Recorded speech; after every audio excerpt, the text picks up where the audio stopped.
Hello, everyone, and welcome back to your community engagement, solidarity, and citizenship subject. This is still your instructor, Mr. Krippe Anthony A. Ramos, and for this session, we'll be talking about social justice and the protection of rights.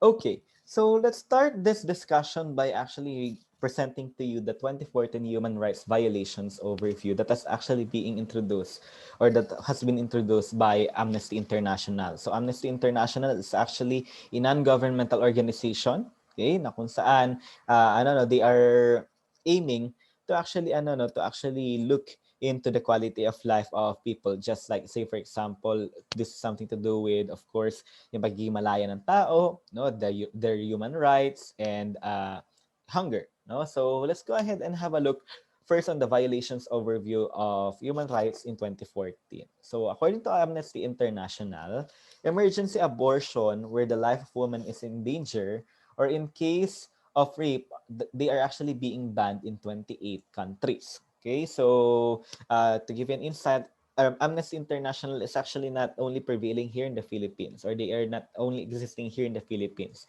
They are also existing in different countries. So here, no, you will see that emergency abortion is actually being banned, no, in 28 countries, no. So even here, no, so in the Philippines, by telling that abortion, definitely hindi ito katanggap-tanggap. So they are being banned, no, in 28 countries, even if woman is actually the life of the woman or the life of the mother is already in danger.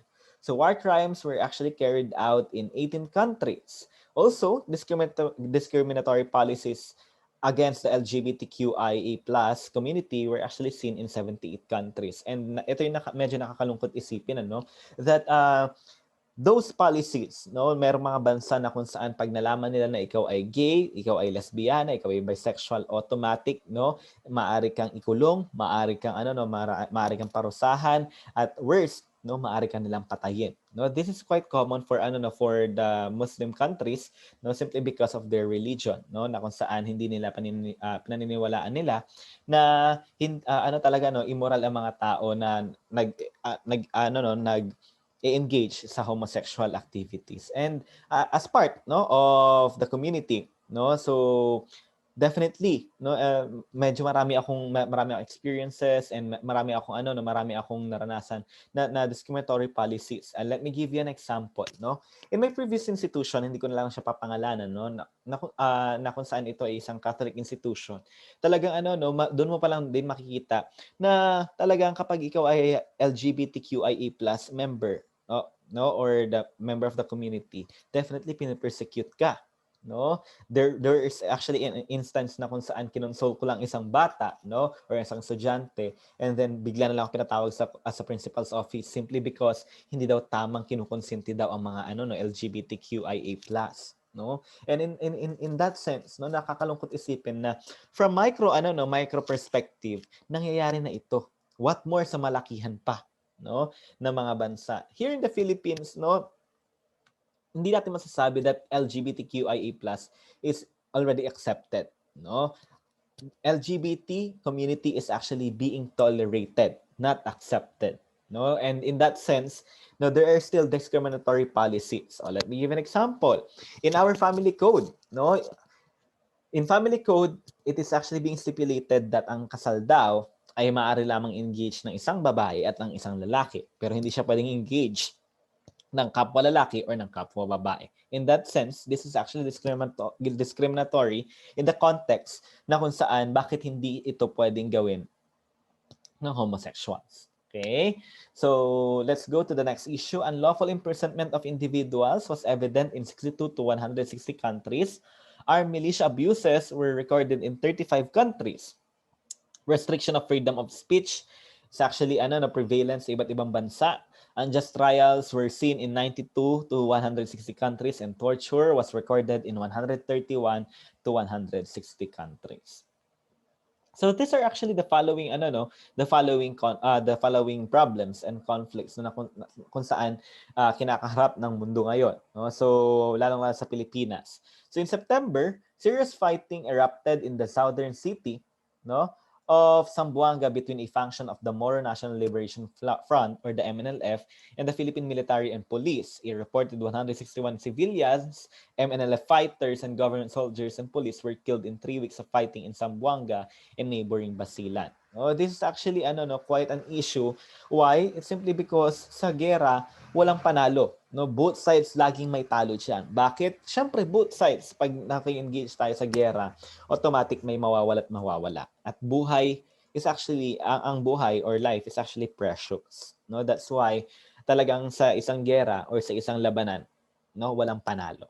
So nearly 120,000 people were displaced by the fighting and remained homeless at the time of writing, and many of those relocated to evacuation center are at risk due to overcrowding and poor sanitation, lalong-lalo ngayon, no, na kung saan meron tayong pandemya. So take note, class, no, na pag merong insurgency and ethnic conflict, no, laging merong madadamay siya. At kawawa itong mga civilian na ito na kung saan kahit gusto nilang mamuhay ng matiwasay, automatic they cannot do so. Why? It is simply because they are actually in the middle of that conflict or insurgency.